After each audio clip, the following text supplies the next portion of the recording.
Management में बोलूँ तो जितना जल्दी हो सकता है अपना एक टीम अच्छे से बिल्ड कर लो। जब वो टीम आपके साथ खड़ी होगी ना, तो आप कोई भी कितना भी बड़ा पहाड़ होगा ना, आप उसको आराम से तोड़ लोगे।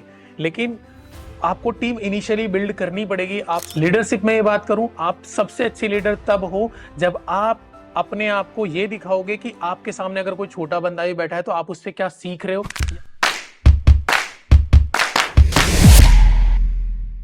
हेलो दोस्तों, स्वागत है आप सबका आज की क्रिएटर टॉक शो के एपिसोड के अंदर। आज के हमारे गेस्ट है दीपक भाटी, जो कि एक इन्फ्लुएंसर मार्केटिंग एजेंसी रन करते हैं और साथ ही साथ कंटेंट क्रिएटर भी है। कैसे इन्फ्लुएंसर मार्केटिंग एजेंसी वर्क करती है, कैसे कंटेंट क्रिएशन बिजनेस चलता है, और काफी सारी इनसाइडर्स जो बैकएंड में चल रही है कंटेंट क्रिएटर बिजनेस के अंदर, इन्हीं सब टॉपिक के ऊपर हमने इन डेप्थ डिस्कशन किया है। यही सारी इन्फॉर्मेशन गेन करने के लिए इस पॉडकास्ट को पूरा जरूर देखिएगा। वेलकम दीपक भाई, welcome to the creator talk show.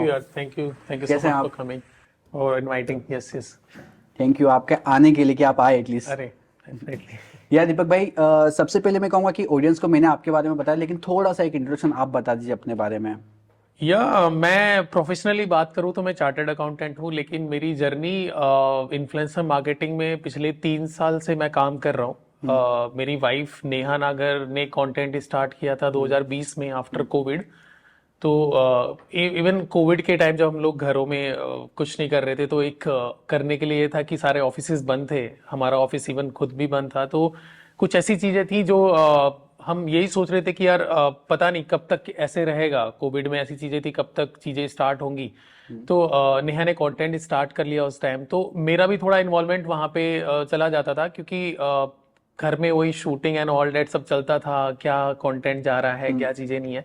And वो फाइनेंस से रिलेटेड कंटेंट है। तो मेरी जर्नी वहां से स्टार्ट हुई कंटेंट क्रिएशन में। एंड तब से थोड़ा कंटेंट के बारे में देखा कि कंटेंट क्या हो रहा है, कैसे चल रहा है, कैसी एजेंसीज क्या काम कर रही हैं, ब्रांड डील्स कैसे आती हैं, क्या चीजें हैं। तो तब से मैं इन्फ्लुएंसर मार्केटिंग में स्टार्ट हो गया। एंड हम लोगों ने 2021 में डीजीवीएल स्टार्ट किया, जो एक इन्फ्लुएंसर मार्केटिंग एजेंसी है, जिसमें हम फाइनेंस और टेक के क्रिएटर्स को मैनेज करते हैं, जहाँ पे हम उनकी ब्रांड डील्स, उनकी पीआर एक्टिविटीज, उनकी ब्रांड स्ट्रेटजीज, उनके लिए कंटेंट स्ट्रेटजी, ये सब चीज़ों पे हमारी एजेंसी काम करती है। सो ये मेरी जर्नी है कंटेंट क्रिएशन में। Very nice. मतलब घर से शुरुआत हुई कंटेंट क्रिएशन की। बिल्कुल बिल्कुल बिल्कुल। तो आप सीए हैं बाय प्रोफेशन जी। तो राइट नाउ आप एजेंसी तो रन कर रहे हैं, बट अगर मैं थोड़ा लेमन लैंग्वेज में पूछूं कि इन्फ्लुएंसर मार्केटिंग एजेंसी, मतलब लोगों को यही पता है कि लाइक इधर से ब्रांड से, इधर से क्रिएटर है, ब्रांड से डील्स उठाया और इधर से डील्स उठा करके इन्फ्लुएंसर को दे दिया और बीच में कट रख लिया। तो रियल अगर ट्रूथ आप बताओ तो क्या वर्क करना होता है, एक इन्फ्लुएंसर मार्केटिंग एजेंसी क्या वर्क करती है? यार ऐसा नहीं है कि सिर्फ हम कहीं ब्रिज बन के रह गए हैं एक इन्फ्लुएंसर और एक ब्रांड के बीच में। ये बहुत एक लेमन लैंग्वेज में बोलूँ तो बिल्कुल सही है कि हम कहीं ना कहीं ब्रांड्स और क्रिएटर्स को कनेक्ट कराते हैं, बट ऐसा नहीं है। मेरे पास जब ब्रांड आती है तो मेरे माइंड में हमेशा ये नहीं रहता कि मुझे सिर्फ ब्रांड आई है तो वहां से पैसा निकालना है या कुछ उनको करना है। मेरे माइंड में हमेशा रहता है कि ये ब्रांड मेरे पास आज आई है तो मेरे पास अगले 1 साल तक रहे, उसके लिए मैं क्या कर सकता हूँ एज एजेंसी, मैं इनके साथ लॉन्ग टर्म में कैसे कनेक्टेड रह सकता हूँ। तो मैं हमेशा अपना रोस्टर उठा के उनको नहीं भेज देता कि मेरे पास 50 क्रिएटर हैं तो आप इन 50 क्रिएटर के साथ काम करो। नहीं, मुझे पहले ब्रांड का समझना पड़ेगा कि ब्रांड को चाहिए क्या, उसकी टारगेटेड ऑडियंस क्या है, वो किस लेवल पे जाके अपना मार्केटिंग कराना चाहते हैं, उनको अवेयरनेस करानी है, उनको डाउनलोड चाहिए, या उनको कन्वर्जन हाई चाहिए, या उनको क्या, उनके काफी सारे मोटिव हो सकते हैं। तो वो चीजों के लिए ना मैं पहले ब्रांड को समझता हूँ, ब्रांड के साथ में ब्रीफिंग कॉल होती है, ब्रांड हमें बताता है, देन फिर हम अपने रोस्टर में से ये उठाते हैं कि हमारे क्रिएटर्स कौन से ऐसे हैं जिसके पास जो टारगेटेड ऑडियंस है वो ब्रांड को फिट करेगी। तो हम वो फिल्टर आउट करके हमारे टैलेंट मैनेजर्स क्रिएटर के साथ मीटिंग करते हैं कि ऐसी ब्रांड है, इस ब्रांड के लिए ये कंटेंट बनाना है। देन वो पूरा फिर फाइनलाइज होकर एक रिपोर्ट बन के ब्रांड को जाती है, ब्रांड उसके ऊपर अप्रूवल लेता है अपनी मार्केटिंग हेड से, देन फिर वो एग्जीक्यूशन में स्टार्ट करते हैं। तो अगर सारी चीजें देखोगे तो बैकएंड में बहुत सारी चीजें होती हैं, सिर्फ ये नहीं है कि ब्रांड आया और कनेक्ट करा दिया। तो इन्फ्लुएंसर मार्केटिंग का काम ये है कि हमें ब्रांड को ग्रो करना है, जो ब्रांड हमारे पास आई है। अगर हम ब्रांड को ही ग्रोथ नहीं कर पाएंगे तो अदरवाइज नेक्स्ट टाइम हमारे पास नहीं आएगी। क्योंकि आज की डेट में इन्फ्लुएंसर मार्केटिंग 2020 के बाद जितना मैं फॉलो कर रहा हूँ, ट्रेडिशनल मार्केटिंग को बिल्कुल ही खत्म कर दिया है जब से इन्फ्लुएंसर मार्केटिंग या डिजिटल मार्केटिंग ने मार्केट में आया है तब से। तो कहीं ना कहीं इसका रीजन यही है कि हमारे जैसे और भी एजेंसीज हैं जो इन चीजों में इन्वॉल्व हैं, कहीं ना कहीं उन लोगों ने भी काफी एक तरह से मेहनत करी है, जिसमें हम उनको कन्वर्जन दे पाए हैं ब्रांड्स को। आज की डेट में इन्फ्लुएंसर मार्केटिंग काफी अच्छा काम कर रही है इस चीज में। परफेक्ट। मतलब बैकएंड के अंदर सिंपल टास्क ये है कि खाली डील्स दिला देना नहीं, मतलब बिल्कुल बिल्कुल ब्रांड्स का क्राइटेरिया गोल्स फुलफिल करना, और वो कौन फुलफिल कर सकता है, कौन सा क्रिएटर है, उसके साथ मैच करके उसको काम बिल्कुल। दिलवाना। मैं एक छोटा सा एग्जांपल देता हूं। अगर ब्रांड मैनेजमेंट, जो ये ब्रांड्स हैं, अगर पहले आप देखते हो ट्रेडिशनल मार्केटिंग में क्या होता था कि ये टीवी एड्स रन करते थे या किसी सेलिब्रिटी को एम्बेसडर बना दिया जाता था।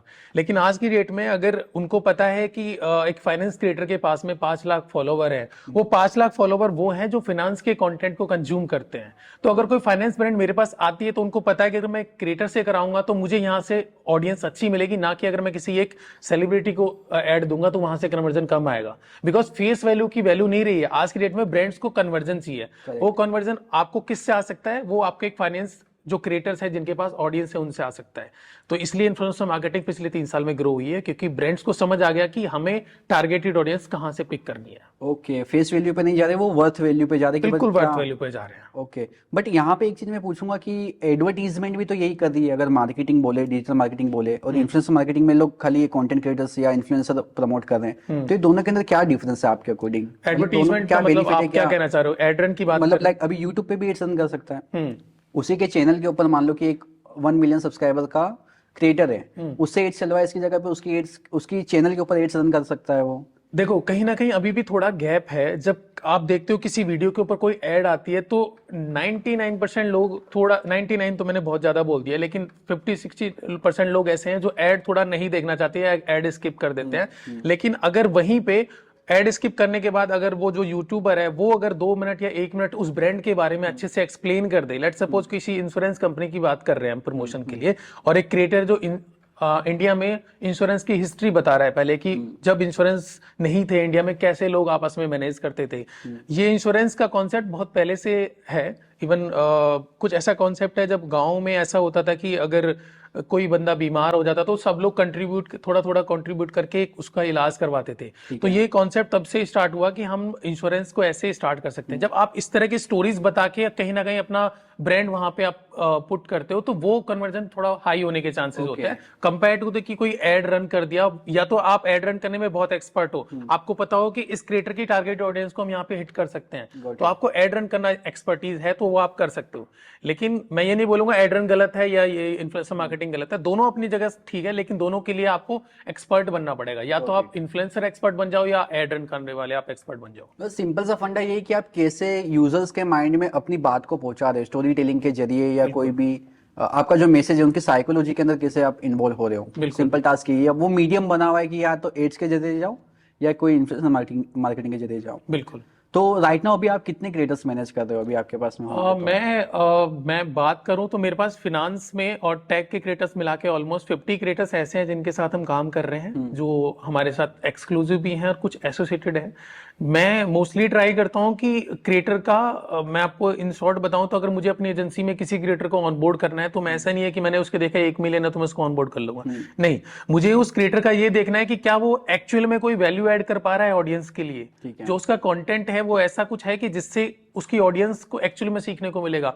उसका रीजन ये भी है कि एक तो वो लोगों को इन्फ्लुएंस करेगा फ्यूचर में, दूसरा मेरे लिए एज एजेंसी मेरे पास रिस्पॉन्सिबिलिटी आती है कि मुझे उस क्रिएटर के लिए आगे से ब्रांड डील्स करानी है और उसकी पर्सनल ब्रांडिंग भी कहीं ना कहीं करनी है। अगर मुझे कल को उसे किसी इवेंट में भेजना है या कहीं एज ए गेस्ट स्पीकर भेजना है तो क्या वो गेस्ट स्पीकर जहां जा रहा है वो उनको एंटरटेनमेंट करेंगे वहां पे, मतलब वो जो वहां स्पॉन्सर्स हैं या जो लोग हैं क्या वो ऐसे क्रिएटर्स को लेंगे?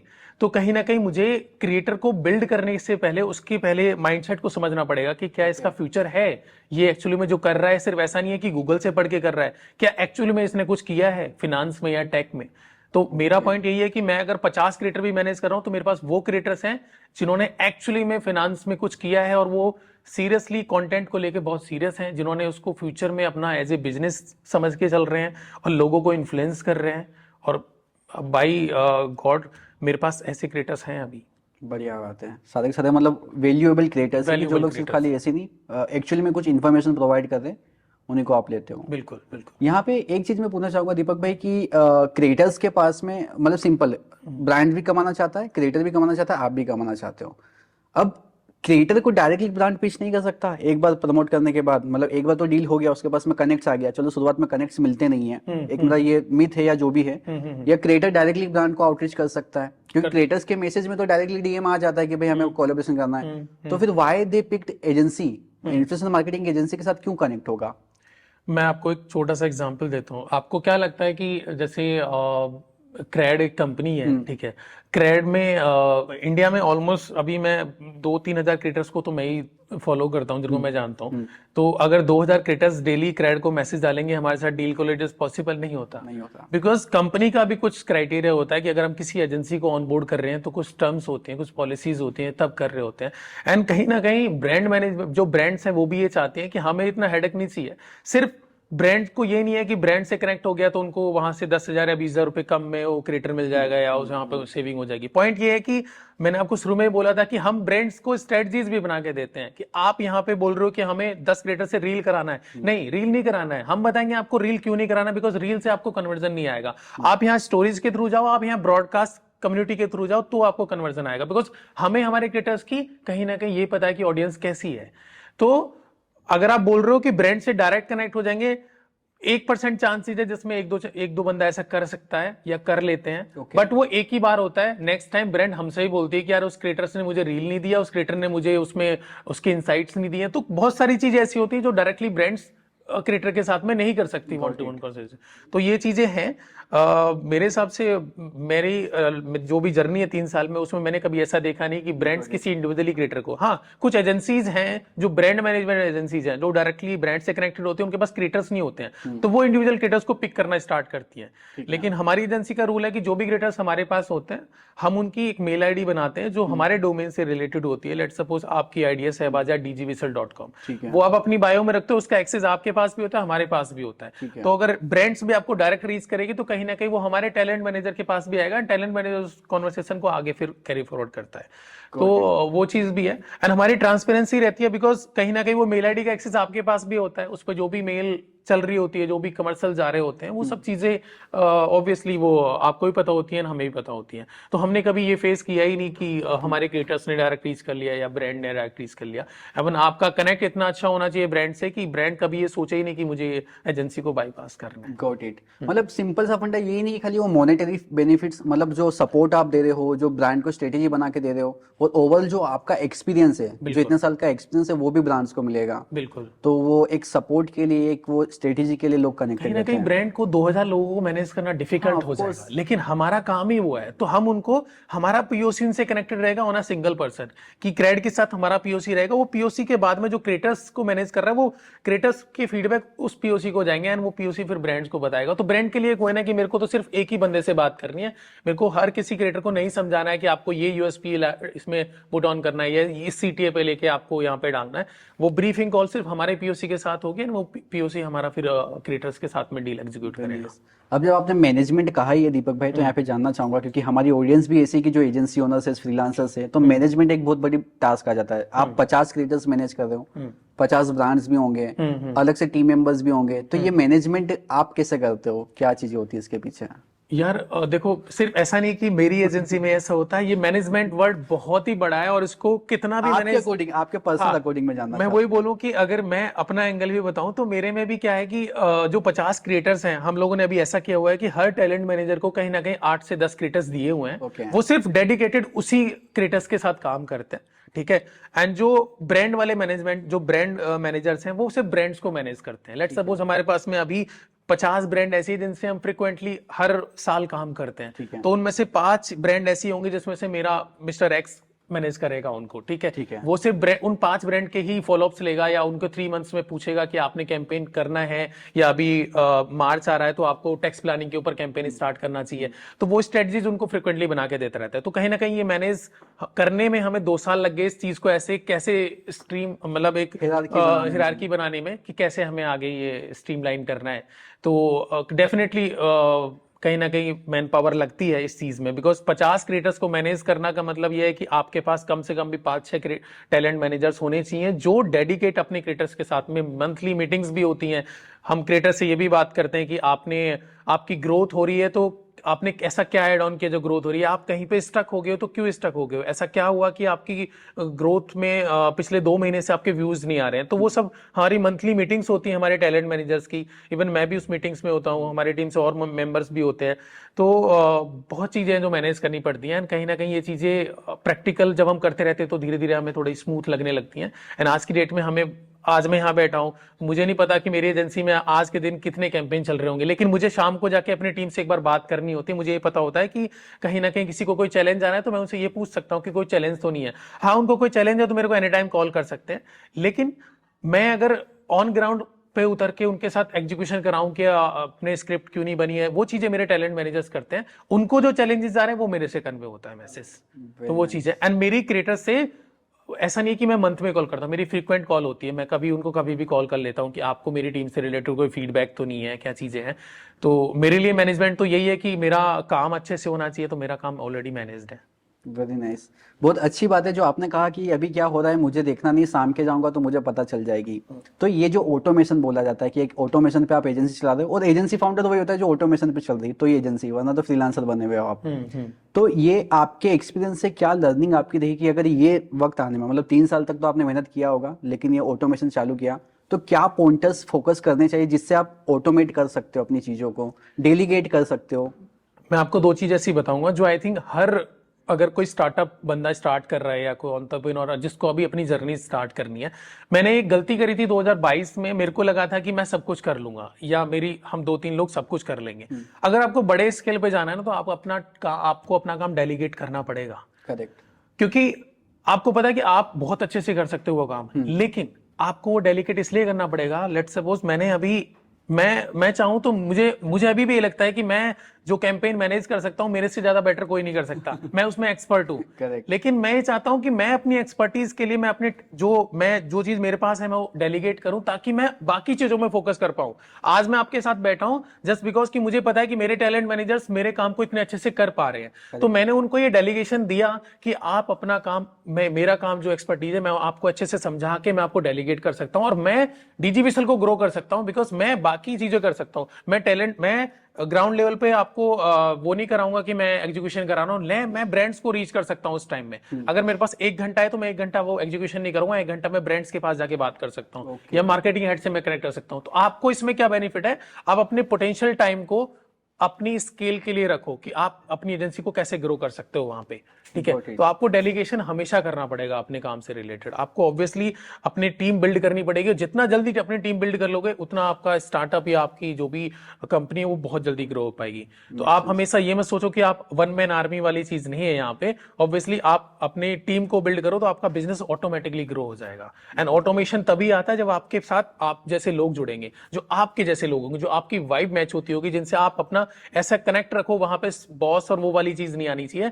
आज मैं अगर मेरी टीम में हमेशा ये है कि मेरे को कोई मेरा सर कह के नहीं बुलाता, मेरे नाम से बुलाते हैं, तो वो चीजें बहुत मैटर करती हैं कि आप उनके साथ कितने अच्छे से रहते हो, कितने अच्छे से उनके साथ काम करते हो। मैं आज भी जाता हूं तो उनके साथ टेबल पे बैठ के काम करता हूं, ना कि मैं कैबिन में बैठ के काम करता हूं। उसका रीजन ये है कि मुझे ऑन ग्राउंड उनके साथ ऐसा दिखाना है कि ये चीज हमें सिखाई गई है, तो कहीं ना कहीं हमारी चीजें भी हमें बिल्ड करना है इस चीज के लिए। तो हमारा वो वे ऐसा है ही नहीं कि हम ऑफिस वाला सिस्टम रखते हैं, हम ये रखते हैं कि हमें एज ए स्टार्टअप और एक टीम बिल्ड कर रहे हैं।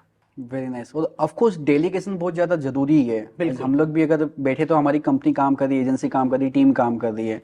एंड एक बात बहुत सही कही आपने कि जब आप कैंपेन चलाते हो तो आपको लगता है कि ज्यादा अच्छा परफॉर्म कर रहा है। सेम इट इज, हमें भी ऐसा लगता है जब मैं एड्स बनाता हूँ तो वो ज्यादा अच्छा रिजल्ट देता है। सेम कैंपेन मेरा टीम मेंबर बनाएगा तो उतना अच्छा रिजल्ट नहीं देगा। तो मुझे भी ऐसा होता है।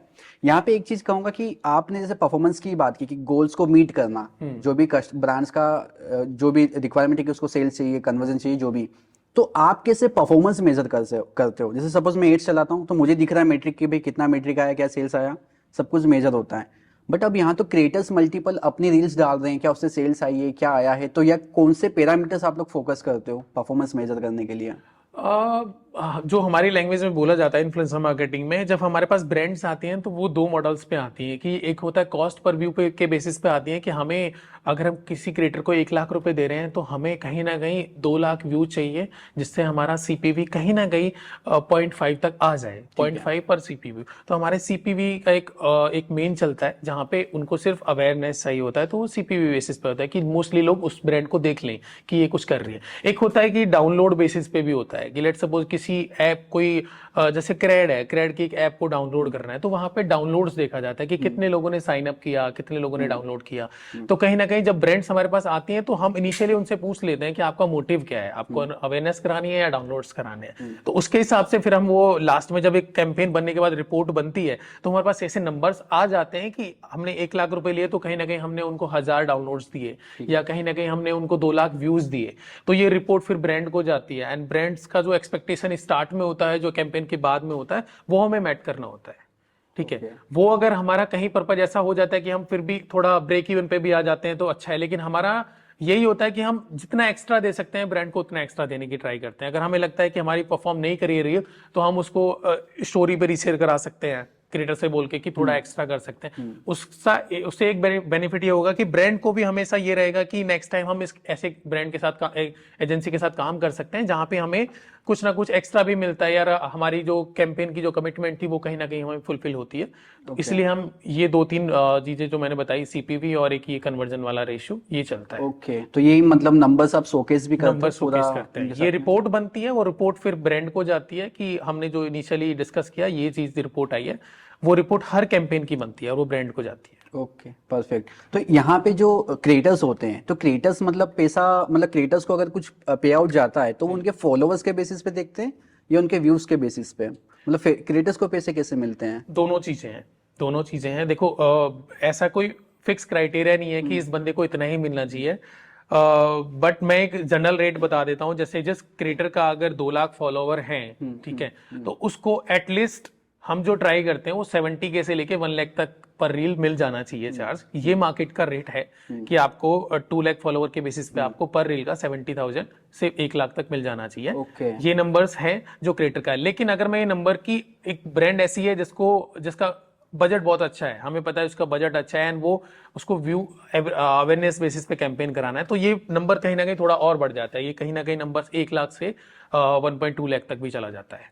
तो ये मैंने आपको एक आइडिया बता दिया कि इस तरह की रेंज वाले क्रिएटर्स का ये है। अब आप उससे ऊपर जाओगे तो और क्रिएटर्स है। अगर 5 लाख वाले क्रिएटर की बात करूं तो 5 लाख वाले अगर जो फॉलोवर हैं उनको अगर हम मिनिमम बात करें तो 2 लाख से लेके 2.5 लाख तक हम डील एग्जीक्यूट करा देते हैं। परफेक्ट। दीपक भाई, काफी सारे क्रिएटर्स में मिला, हर क्रिएटर से मैंने पूछा कि उनके इनकम के स्ट्रीम्स क्या हैं, ठीक है, बट आप मल्टीपल क्रिएटर्स को मैनेज कर रहे हो, बिग क्रिएटर्स को मैनेज कर रहे हो और आप रियलिटी जानते हो उनके बैकएंड की, बस सब कुछ आप मैनेज कर रहे हो। तो क्रिएटर्स के पास आपके अकॉर्डिंग कितने इनकम के सोर्सेज बन सकते हैं, या फिर या खाली ब्रांड डील्स ही होता है या और भी कोई सोर्सेज से कमा सकते हैं जो प्रैक्टिकली कमा रहे हो लोग? यार अगर सिर्फ ब्रांड डील ही करना है तो आई थिंक कंटेंट क्रिएशन आपके लिए नहीं है। कंटेंट क्रिएशन सिर्फ, देखो आप ब्रांड डील्स के साथ साथ ऑडियंस को ये समझ आ जाता है कि अगर आप हर महीने 5 ब्रांड डील ही कर रहे हो तो ऑडियंस को भी समझ आ जाएगा कि ये सिर्फ हर महीने हमें आके ना सिर्फ कोई ना कोई ब्रांड चेप जाता है, तो यहाँ पे कुछ वैल्यू ऐड नहीं करना है। अगर आपको अपनी कम्युनिटी बिल्ड करनी ना, तो कम्युनिटी बिल्ड करने का मतलब है आप उस ऑडियंस को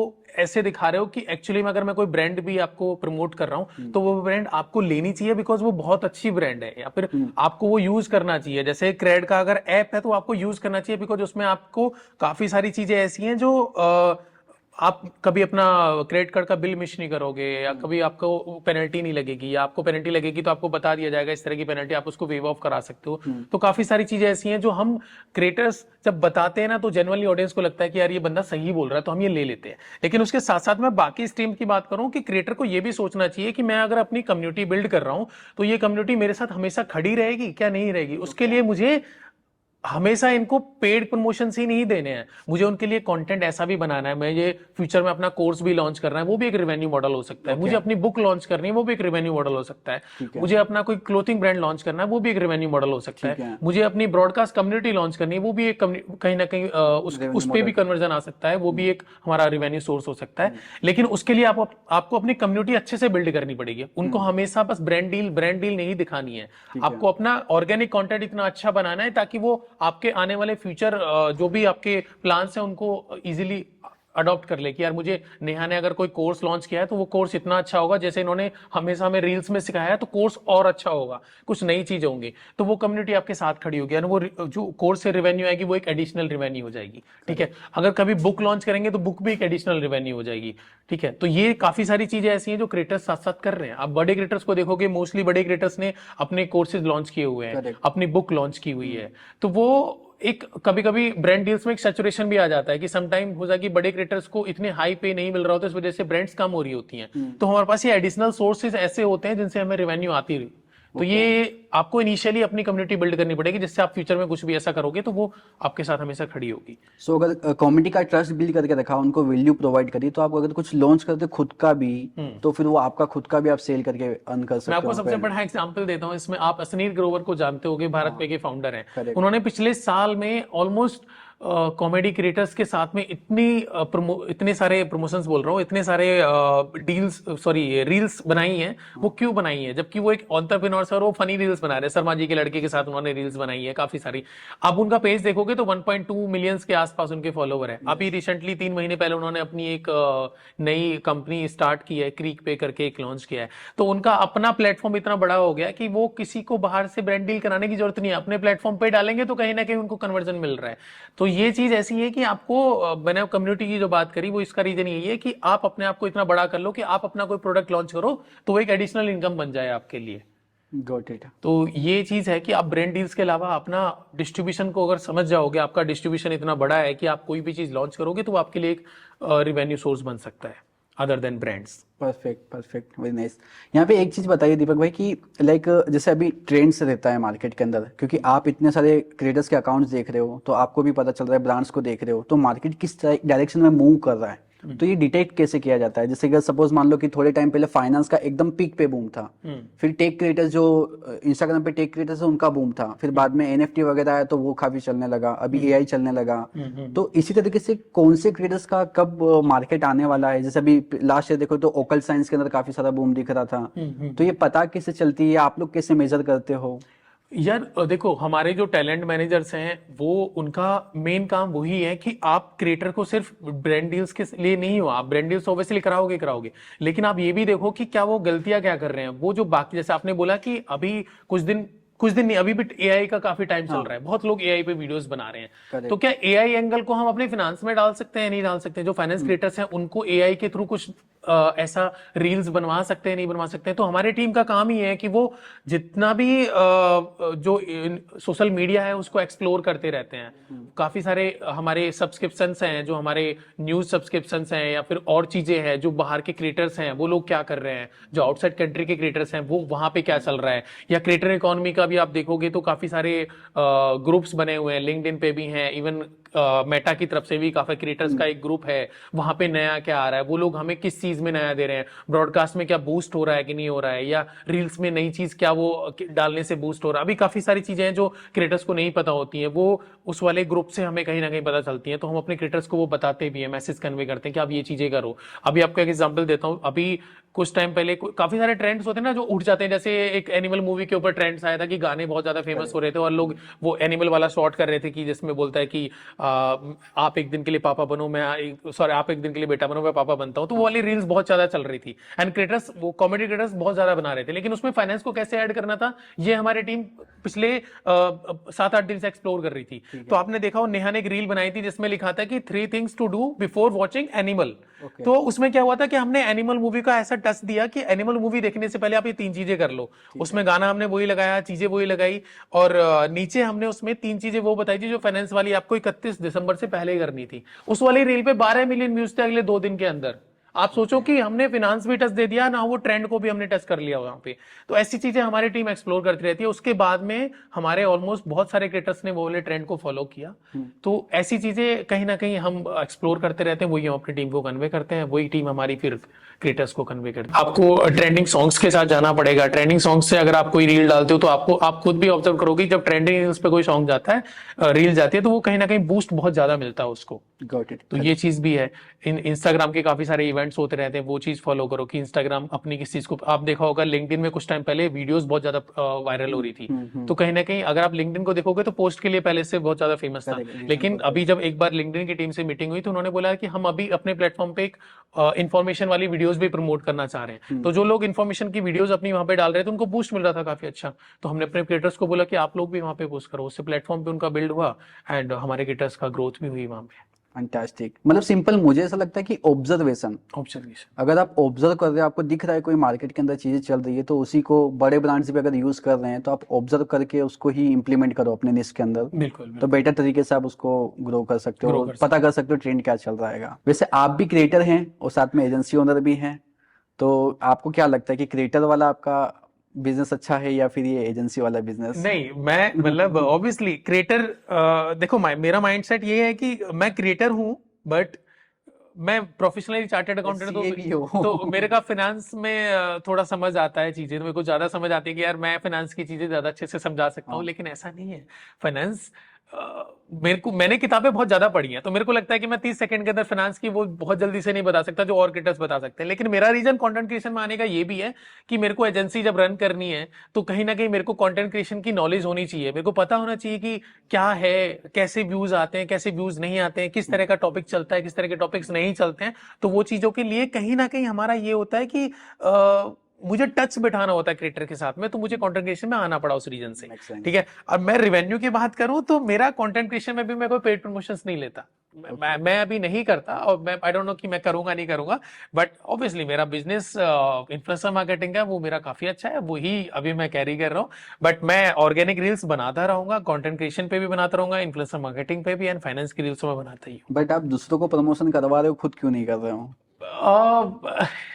यार इसमें मैं अभी क्या बोलूं, मेरे को अभी लगता है कि मैं पहले मेरे लिए मैंने किसी का, मैं आपको नाम मेरे को याद नहीं है मैंने कहाँ से सुना था, कि मैं वो बेचता हूँ जो दूसरे लोगों को पसंद है, मैं वो नहीं बेचता जो मुझे पसंद है, मैं वो बेचता हूँ जो मेरे सामने जो खरीदना लोग पसंद करते हैं, तो मैं अपने क्रिएटर्स को ज्यादा सेल आउट करना चाहता हूँ, मैं खुद को नहीं करना चाहता यहाँ पे अभी। मुझे मेरे क्रिएटर्स मेरे लिए एसेट्स हैं, ठीक है, मैं खुद अभी अपने आप को इसलिए बिल्ड नहीं कर रहा हूँ, मुझे बिल्ड करना है डिजिविसल को, एंड डिजिविसल के लिए जो एसेट्स हैं वो मेरे क्रिएटर्स हैं, तो मेरी प्रायोरिटी पहले मेरे क्रिएटर्स रहते हैं। हाँ, अगर कभी मेरे लिए ऐसा कोई चांस आता है कि सिर्फ मेरे से ही डील करानी है तो मैं करूंगा, अगर मेरे को मौका मिलता है कि मेरे साथ में अगर मेरा कोई दूसरा क्रिएटर वो चाह रहे हैं तो मैं पहले उस क्रिएटर की कराऊंगा, उसके बाद मेरा होगा। ओके, तो मेरे लिए प्रायोरिटी मेरे क्रिएटर्स हैं। Got it. बट आपने फाइनेंस ही क्यों, मतलब आपके जो पोर्टफोलियो बना हुआ है पूरा फाइनेंस के अंदर ही क्यों रखा हुआ है? आप मल्टीपल क्रिएटर्स भी ले सकते हो अलग अलग। भाई सबसे ज्यादा पैसा फाइनेंस में है, तो मेरे को पैसा समझ आता है, तो मेरे लिए फाइनेंस क्रिएटर्स को सबसे ज्यादा पैसा मिलता है,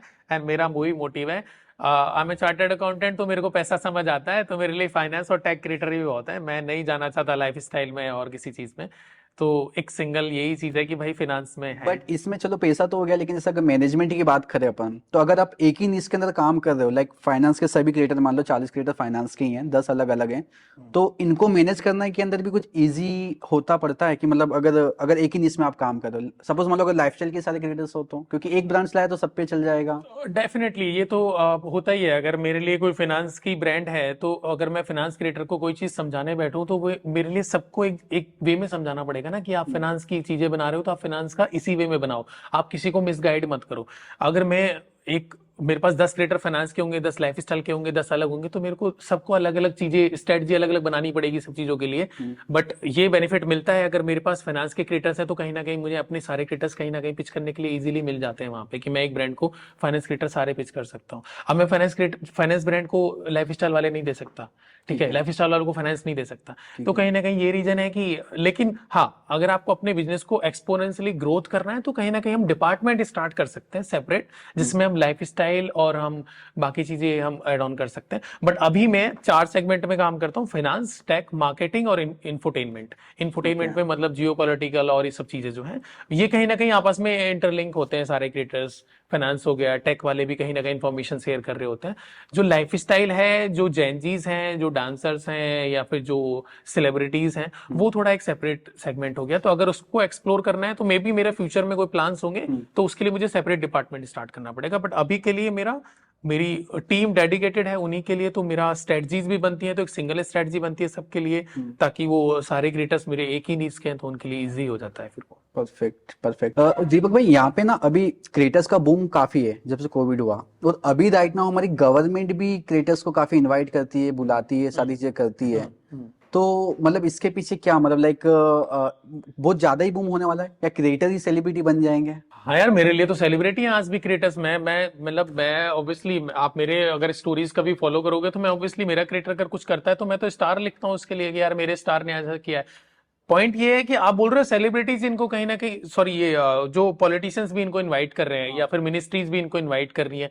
देखो, सबसे बड़ा रीजन ये है कि अगर आप कोई चीज अच्छी करते हो ना, आप किसी चीज, जब जैसे हमारे फाइनेंस के क्रिएटर्स अगर कोई चीज अच्छी वायरल करते हैं, अच्छी चीजें बनाते हैं, तो कहीं ना कहीं गवर्नमेंट को भी अच्छा लगता है कि ये लोगों को अवेयर कर रहे हैं या ये लोगों को कुछ अच्छी इन्फॉर्मेशन दे रहे हैं। जब यूपीआई ने एक नया चेंज आया था कि यूपीआई ने बोला था कि यूपीआई पे चार्जेस लगेंगे, तो लोगों को थोड़ा सा मिसगाइड हो गए कि यार कहीं ना कहीं हम जो यूपीआई करते हैं उस पर चार्जेस लगेंगे कि नहीं लगेंगे। नेहा ने एक वीडियो बनाई थी उसके ऊपर कि यूपीआई के जो चार्जेस हैं आप पे नहीं लगेंगे, वो वेंडर पे लगेंगे जो यूपीआई वॉलेट से पेमेंट करेंगे, वो वेंडर के ऊपर चार्जेस लगेंगे, आप पे ऊपर नहीं लगेंगे। उस वीडियो पे अराउंड 20 मिलियन रीच थी। एंड आप सोचो, एनपीसीआई से मेल आता है हमें कि नेहा आपने इतना अच्छे से इस इंफॉर्मेशन को बताया जिससे काफी लोगों को जो मिसगाइड हो रहे थे वो कहीं ना कहीं करेक्ट हो गए। तो जब ऐसी एप्रिसिएशन हमें वहां से आती है तो कहीं ना कहीं मिनिस्ट्रीज या फिर पॉलिटिशियंस, इनको भी लगता है कि ये लोग काफी अच्छा काम कर रहे हैं, तो वो हमें इनवाइट करते हैं। तो आप कुछ भी अच्छा काम करोगे तो ये लोग ऑब्वियसली आपको देखते हैं, आपको इनवाइट करते हैं, आपको अप्रिशिएट करते हैं। एंड दूसरा रीजन ये भी हो सकता है कि आपके पास इतना बड़ा डिस्ट्रीब्यूशन है, तो वो भी चाहते हैं कि यार हमारी कोई चीज अगर हो रही है या हम कोई इवेंट कर रहे हैं, तो वो कहीं ना कहीं थोड़ा सा उसको बड़े स्केल पे लेके आने के लिए हम अगर इनको इनवाइट करेंगे तो कहीं ना कहीं उनकी ऑडियंस भी देखेगी। तो वो एक मीडियम भी बन गए हैं हम कहीं ना कहीं, और एक हम चीजें अच्छी भी कर रहे हैं, तो ये चीज भी है। फाइनेंस वाले क्रिएटर्स के पास डिस्ट्रीब्यूशन है भी ज्यादा, मतलब आई थिंक देखा जाए तो कब से सबसे ज्यादा डिस्ट्रीब्यूशन उन्हीं के पास है। अगर ऑडियंस की बात करोगे तो जो फाइन ऑडियंस है जो एक्चुअली में डेटा को कंज्यूम करती है, तो उनके पास बहुत बड़ा डिस्ट्रीब्यूशन है फाइनेंस वालों के। अदरवाइज कॉमेडी वालों के पास बहुत बड़ा, मतलब फॉलोअर बेस बोलूं तो सबसे ज्यादा कॉमेडी वालों के पास होता है। लेकिन जो आप एक पर्टिकुलर, एक फाइनेंस ऐसा नीश है जिसमें बहुत डिफिकल्ट अटेंशन में कहूंगा, मुझे लगता है कि अटेंशन ज्यादा रहता है कि वो पूरी वीडियो को एक बार या दो बार देखते जब तक कंज्यूम नहीं हो जाती है। आपको पता है ना, वहां से मुझे कुछ ऐसा मिलेगा जो मेरी लाइफ में कहीं ना कहीं यूज हो सकता है। देखो, एक आप एंटरटेनमेंट के लिए देख रहे हो, आपने किसी कॉमेडी वाले की वीडियो देखी, वो एंटरटेनमेंट के लिए आप एंटरटेन हो गए, आपने 30 सेकंड रील देखी, आपको अच्छा लगा, फील हुआ। लेकिन आप कोई ऐसी इन्फॉर्मेशन बता रहे हो जहां पे आप बोल रहे हो कि आपको अगर ये नहीं किया तो आपको एक गलती हो सकती है, तो आप इस वीडियो को 3 बार देखोगे, यार मैं देख लेता हूँ कहीं मिस ना हो जाए मेरे से। तो वो वाली ऑडियंस जो हमारे अटेंशन, हमारे कंटेंट को देती है, वो आई थिंक फाइनेंस वालों के पास ज्यादा है। Perfectly fine. दीपक भाई, काफी सारे बातें की, लेकिन लास्ट क्वेश्चन पूछना चाहूंगा आपसे कि जो भी आपकी एंटायर जर्नी रही, मतलब एज अ सीए रहा आपका, आपने घर के अंदर क्रिएटर से आपने काफी हेल्प किया, आपने इतने क्रिएटर्स से मिले, क्रिएटर मैनेजमेंट कर रहे हो, आप खुद क्रिएटर्स हो, पूरी एजेंसी मैनेज कर रहे हो, तो मैं आपसे जानना चाहूंगा कि मैनेजमेंट, लीडरशिप और टीम बिल्डिंग, इसके ऊपर अगर कुछ टिप्स देना चाहें आप इस टॉपिक पे, क्योंकि ये चीज आपने मैनेज की है और यहाँ तक आज अगर आपके पास में फ्रीडम है तो इन्हीं वजह से कि लीडरशिप स्किल अच्छी, मैनेजमेंट अच्छा है और टीम बिल्डिंग अच्छी है। मैं ऑडियंस को बताना चाहूंगा, मैनेजमेंट में बोलूं तो जितना जल्दी हो सकता है अपना एक टीम अच्छे से बिल्ड कर लो। जब वो टीम आपके साथ खड़ी होगी ना, तो आप कोई भी, कितना भी बड़ा पहाड़ होगा ना, आप उसको आराम से तोड़ लोगे। लेकिन आपको टीम इनिशियली बिल्ड करनी पड़ेगी, आप सिंगल कुछ नहीं कर पाओगे। सिंगल, आप एक कंटेंट क्रिएटर भी सिंगल काम नहीं करता, उसके साथ भी एडिटर्स होते हैं, राइटर्स होते हैं, उसके साथ भी बैकएंड टीम होती है जो अपलोडिंग और ये सब करती है। बिकॉज आप सिर्फ कंटेंट अकेले शूट कर सकते हो, लेकिन बैकएंड की बहुत सारी चीजें होती हैं। तो जितना जल्दी हो सकता है टीम बिल्ड कर लो, मैनेजमेंट वाली चीज है। लीडरशिप में ये बात करूं, आप सबसे अच्छे लीडर तब हो जब आप अपने आप को ये दिखाओगे कि आपके सामने अगर कोई छोटा बंदा भी बैठा है तो आप उससे क्या सीख रहे हो, या आप अगर किसी बड़े बंदे को बता रहे हो तो उसको ये लगना चाहिए कि मेरे को इसने कुछ अच्छा बताया। तो आप अच्छे लीडर तभी हो सकते हो जब आपको लिसनिंग पावर अच्छी हो और आपको स्पीकिंग आपकी अच्छी हो। ठीक है। तीसरा आपने बोला था कि लीडर हो गया, मैनेजमेंट हो गया, तीसरा क्या था? बिल्डिंग के बारे में, टीम बिल्डिंग के बारे में। टीम बिल्ड मैंने कैसे? आपको पहले ही बता दिया कि टीम जितना जल्दी हो सकता है बिल्ड कर लो, अगर आपको बड़े लेवल पे ग्रोथ करनी है तो। ठीक है, परफेक्ट है। बिकॉज यही सारी चीजें मुझे लगता है कि अगर एक स्केलिंग पे जाना है तो ये सारी चीजें जरूरी पड़ती है, और अगर किसी के एक्सपीरियंस से सीख लो तो ज्यादा बेटर है। बिल्कुल। अगर आपको लगता है कि ठोकर लगने के बाद अकल आती है, मैं कह रहा हूँ ठोकर लगने से पहले आप बाकी जिन लोगों ने ठोकर खाई है उन लोगों की जर्नी देख लो, तो वो ज्यादा बेस्ट है। Correct. आप ठोकर मत खाओ, आप बाकी लोगों की ठोकर से सीख जाओ। तो मैंने तो यही सीखा है। Simple, same here, experience is the biggest गुरु। बिल्कुल। किसी खुद का हो या किसी और का हो। बिल्कुल बिल्कुल। यार दीपक भाई बहुत अच्छा लगा आपसे बात करके, काफी थैंक यू सारी सहबाज भाई। information और सीखी। भाई को फॉलो करो यार, बहुत अच्छा मतलब पॉडकास्ट में इनका पिछले 2 महीने से तो मैं इनको देख ही रहा हूँ, इनके काफी सारे पॉडकास्ट मैंने देखे हैं, तो काफी अच्छा है यार। इनके फॉलोअर्स बढ़ाओ, काफी अच्छा कंटेंट है। एंड भाई एड्स भी रन करते हैं, एड रन करने में आई थिंक आप एक्सपर्ट हैं। तो जिस भी क्रिएटर को या कुछ भी अपना कुछ लॉन्च करना हो, उससे रिलेटेड कोई ऐड करानी हो, तो ऑब्वियसली सहबाज भाई को फॉलो करो। Thank you so much. And I hope guys आप लोगों को भी पॉडकास्ट पसंद आया हो। अगर अच्छा लगा हो तो चैनल को सब्सक्राइब जरूर करिएगा। Till then bye guys.